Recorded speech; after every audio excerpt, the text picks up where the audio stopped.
sebut satu perkara yang agak sensitif. Saya sebut ni sebab sayang. Sebab sayang.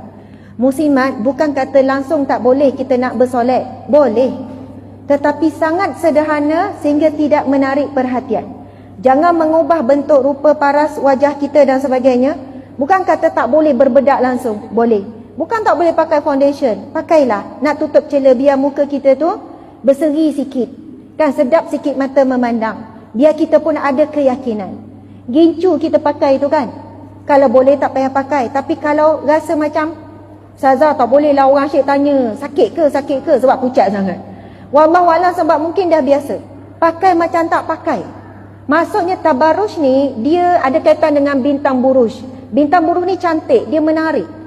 Jadi apa pun pakaian kita kalau menarik, maka soalan daripada Ustazah Suryani, apa yang perlu kita buat untuk supaya kita selamat daripada fitnah ni? Okey, saya baca beberapa hadis. InsyaAllah 5 minit lagi, insyaAllah tak lebih 10 minit. Bismillahirrahmanirrahim. Ma taraktu ba'di fitnatan adara 'ala rijal minan nisa. Nabi dah cakap, tidak aku tinggalkan satu fitnah yang lebih berat melainkan fitnah daripada wanita. Nabi bersabda lagi hadis yang sahih, al-mar'atu aurah fa idza kharajat istashrafaha syaitan. Wanita itu adalah aurat, satu benda tarikan. Bila dia keluar je, syaitan akan sentiasa memperhatikannya. Subhanallah, Allahu akbar. Satu hadis yang terakhir, Nabi sallallahu alaihi wasallam bersabda, pada akhir zaman akan terjadi tanah runtuh. Berlaku banyak tak? Banyak. Rusuhan, maksudnya pergaduhan.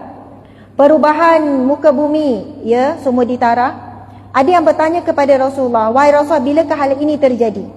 Lalu baginda menjawab, apabila telah bermaharajalela bunyian-bunyian muzik dan penyanyi-penyanyi wanita dan orang meminum khamar, iaitu arak. Memang arak sekarang di mana-mana saja jual cara terbuka kan. Tadi Ustazah Muzayanah nasyid.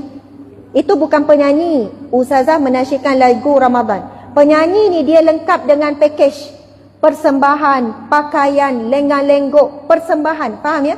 Sewi dia penyanyi. Sebab tu kalau orang tanya apa hukum wanita menyanyi, dia tu sebutlah nama contoh salah satu penyanyi. Memang kalau hukumnya adalah haram.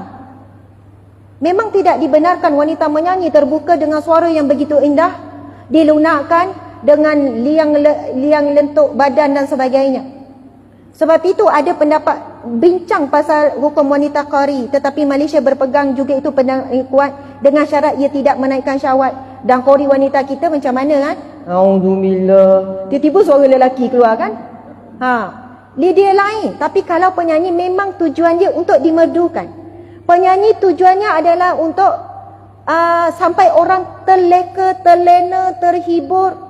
Saya pernah tanya lelaki, macam mana kau dengar penyanyi wanita?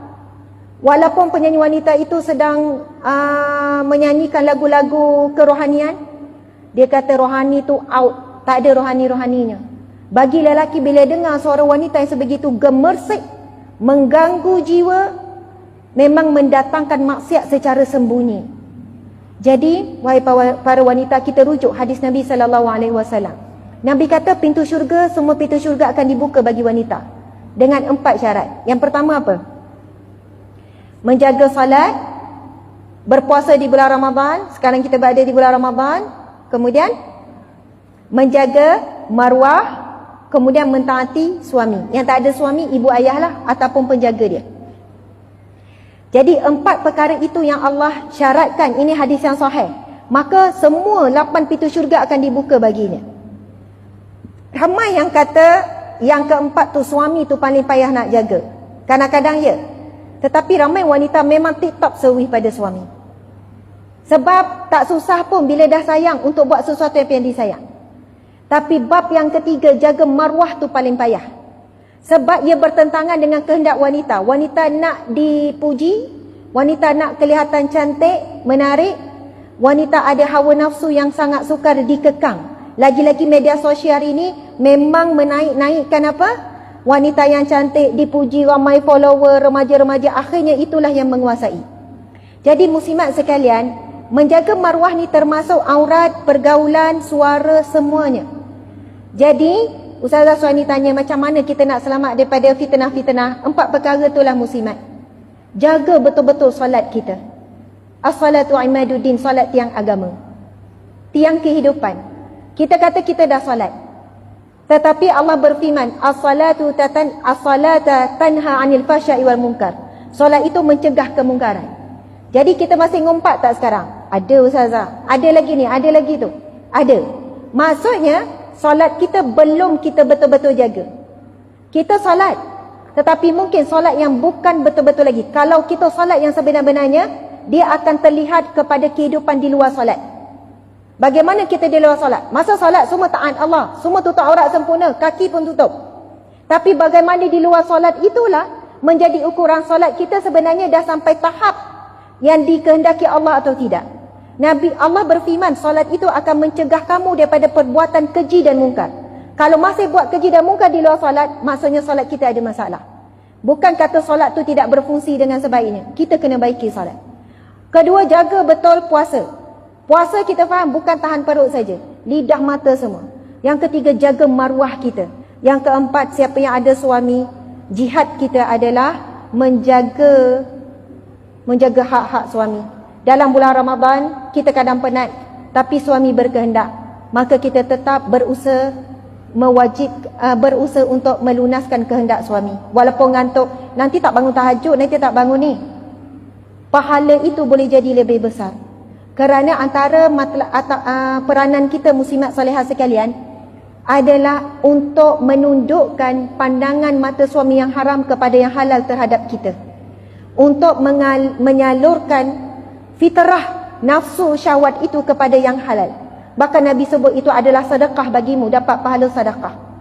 Sebab itu jangan bermudah dengan buat alasan penat, tak ada mood, sakit, padahal bukan sakit sangat, sakit sikit-sikit, kerana Allah Maha mengetahui. Bimbang, kita ingat kita dapat banyak pahala, tapi asbab perbuatan tersebut dapat laknat Allah. Itu hadis yang sahih. Wanita yang menolak kehendak suami bukan kerana sebab syarak, sebab-sebab yang diciptakannya sendiri. Kalau sakit, pergi berubat. Kalau tak ada keinginan, pergi jumpa doktor, ambil pil hormon. Kalau terlalu penat, pandai-pandai. Saya kata benda ni bukan perkara yang biasa. Ramai orang 20 tahun nikah, okey, hujung-hujung usia, na'udzubillah, takut mati dalam keadaan dicatat isteri derhaka. Kita buat hal demikian bukan kerana suami, kerana itu adalah perintah daripada Allah. Kenapa benda itu penting? Kerana inilah antara banyak punca berlakunya kerosakan rumah tangga. Sebab saya dulu kerja sebagai penisha rumah tangga. Itulah antara punca sebenar. Tetapi wanita sangat ego untuk menerima, tetapi menyalahkan suami, dia kata kuat nafsu dan sebagainya. Sedangkan nafsu syahwat itu memang fitrah yang Allah ciptakan buat manusia. Jadi memang kita diminta juga, tapi kita memang diminta untuk utamakan banyak ibadah bulan Ramadan. Tapi jangan kita menolak satu ibadah dengan ibadah. Itu juga ibadah. Tapi kalau benda yang harus, kita boleh tolak. Jadi muslimat, subhanallah, saya kira sekadar itulah. Allahu Akbar. Dah banyak dah kita dapat hari ini sama-sama. Moga-moga kita sedar. Yang saya kata nak sebut pasal sensitiviti sikit tu, saya rasa kena sebut sebab ada niat. Pasal stoken kita, kaki kita muslimat. Satu ketika, salah seorang isteri Nabi, saya tak ingat nama siapa, tak silap Saudah ke apa, dia bertanya kepada Rasulullah tentang pakaiannya. Nabi kata, keluarlah dan pakailah pakaian tu sejengkal. Lepas tu dia kata, ya Rasulullah, masih nampak kaki. Rasulullah kata, kalau begitu keluarlah dengan memakai pakaian sehasta. Maksudnya labuhkan lagi. Jadi sama ada kita nak tutup aurat kaki kita itu dengan pakai stoken ataupun labuhkan baju, dua-dua boleh.